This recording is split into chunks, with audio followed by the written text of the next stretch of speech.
ಈ silky soft ದೋಸೆನ ಮಾಡೋದಕ್ಕೆ ಬರೀ ಅರ್ಧ ಗಂಟೆ ಸಾಕು ಅಂದರೆ ನೀವು ನಂಬಲೇಬೇಕು. ಇದ್ರ ಜೊತೆಗೆ ಸ್ಪೈಸಿ ಟೊಮ್ಯಾಟೊ ಚಟ್ನಿ ಕೂಡ ಶೇರ್ ಮಾಡಿದ್ದೀನಿ.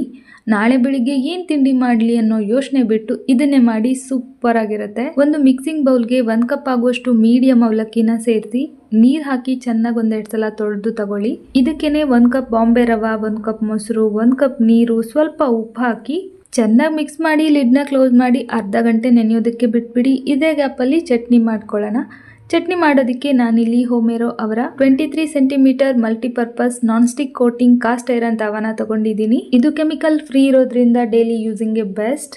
ಇದರಲ್ಲಿ ಹೀಟ್ ರಿಟೆನ್ಷನ್ ಇರೋದ್ರಿಂದ ಆಹಾರ ಅಂಟ್ಕೊಳ್ಳದೆ ಸಮನಾಗಿ ಬೇಯುತ್ತೆ. ಇದರ ಹ್ಯಾಂಡಲ್ ಕೂಡ ತುಂಬಾನೇ ಸ್ಟ್ರಾಂಗ್ ಆಗಿ ಕಂಫರ್ಟಬಲ್ ಆಗಿದೆ. ಅಷ್ಟೇ ಅಲ್ಲದೆ ಗ್ಯಾಸ್, ಇಂಡಕ್ಷನ್, ಎಲೆಕ್ಟ್ರಿಕ್ ಕುಕ್ ಟಾಪ್ಸ್ಗೂ ಇದನ್ನ ಬಳಸಬಹುದು. ಮಲ್ಟಿಪರ್ಪಸ್ ಆಗಿರೋದ್ರಿಂದ ಇದರಲ್ಲೇನೆ ಚಟ್ನಿ ಮತ್ತೆ ದೋಸೆ ಎರಡನ್ನೂ ಮಾಡಿ ತೋರಿಸ್ತಾ ಇದ್ದೀನಿ. ತವಾಗೆ 1-2 ಚಮಚ ಎಣ್ಣೆ, ಜೀರಿಗೆ, ಧನಿಯಾ, ಬೆಳ್ಳುಳ್ಳಿ, ಶುಂಠಿ, ಈರುಳ್ಳಿ, ಒಣಮೆಣಸಿನ್ಕಾಯಿ, ಹುಣಸೆಹಣ್ಣು, ಕರಿಬೇವು, ಕೊತ್ತಂಬರಿ ಸೊಪ್ಪು, ಟೊಮ್ಯಾಟೊ ಹಾಕಿ ಸಾಫ್ಟ್ ಆಗೋವರೆಗೂ ಚೆನ್ನಾಗಿ ಫ್ರೈ ಮಾಡಿಕೊಂಡು ಮಿಕ್ಸಿನಲ್ಲಿ ಗ್ರೈಂಡ್ ಮಾಡ್ಕೊಂಡು ಒಂದು ಸಿಂಪಲ್ ಆಗಿ ಒಗ್ಗರಣೆ ಕೊಟ್ಟರೆ ಚಟ್ನಿ ರೆಡಿ ಆಗುತ್ತೆ. ಈ ಕಡೆಗೆ ದೋಸೆಗೆ ಅಂತ ನೆನೆಸಿಟ್ಟಿರೋ ಮಿಶ್ರಣನ ಮಿಕ್ಸಿ ಜಾರಲ್ಲಿ ಸೇರಿಸಿ ನೈಸಾಗಿ ರುಬ್ಬಬೇಕು. ಸ್ವಲ್ಪ ಸಕ್ಕರೆ, ಕುಕ್ಕಿಂಗ್ ಸೋಡಾನ ಸೇರಿಸಿ ಸ್ವಲ್ಪ ನೀರು ಹಾಕಿ ನೀಟಾಗಿ ಮಿಕ್ಸ್ ಮಾಡಿ ಕಾದಿರೋ ತವಾಗೆ ಎಣ್ಣೆ ಸವರಿ ದಪ್ಪನಾಗಿ ದೋಸೆ ಹರಡಿ ಲಿಡ್ನ ಕ್ಲೋಸ್ ಮಾಡಿ ದೋಸೆ ಬೇಯಿಸಿದ್ರೆ ಸಾಫ್ಟ್ ದೋಸೆ ರೆಡಿ.